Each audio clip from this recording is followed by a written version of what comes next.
There was a radio report this morning that I know you're aware of. That, Yeah. That Costa doesn't want to play in a line with you, and just trying to get your reaction. Well, yeah, I have heard, what was said in the media this morning.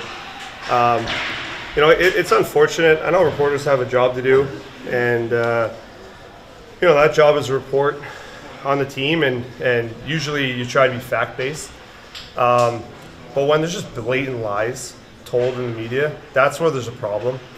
And the fact that this guy has a platform and he's just making stuff up is embarrassing.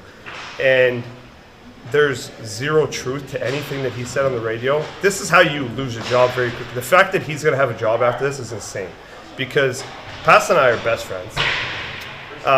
We've had an incredibly close relationship for a long time. The only reason we don't play together is so that we can spread depth throughout the lineup.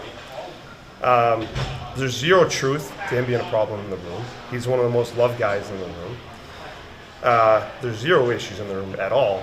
And the fact that they say that he's in the center of anything is a completely fabricated lie. So this guy has zero merit to anything he's saying. It's very frustrating, because this is what happens. Obviously, we have not pulled our weight this year. We have not had the season that we've wanted to have. But I'm not going to let some random guy come in the media and just spit absolute nonsense. And so, I mean, from this point forward, this guy has zero credibility. The fact that he's coming out with this is ridiculous. It's embarrassing.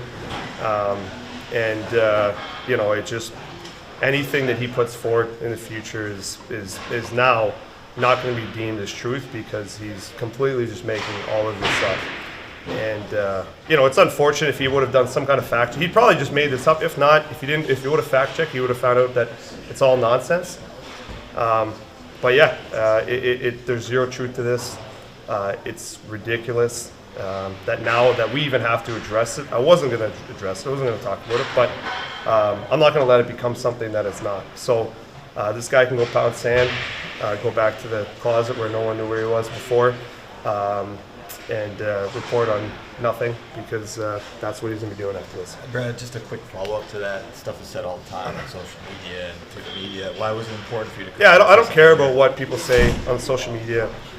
That's their opinion. But for him to go on the media and speak about it as it's fact and as it's truth, and to have a conversation about this, and the problem is that it reaches a lot of people on the radio station that it was on or wherever it's put out.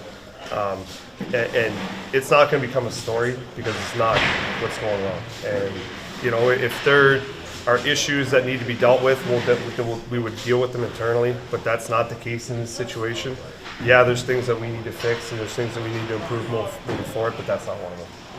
When you become aware of something like that, do you go to David and say, "Hey, this is"? Yeah, we laughed about it. We had a really good laugh about it. We've been making fun of each other all day on the ice. He even came with me after practice. We were playing a keep-away drill. He said, "You came after my puck, and then you realized that there's a story out there, so you turned away, went the other way." So again, we have a phenomenal relationship. Our wives, our kids have great relationships. So we have no issues laughing about that and then putting this to bed.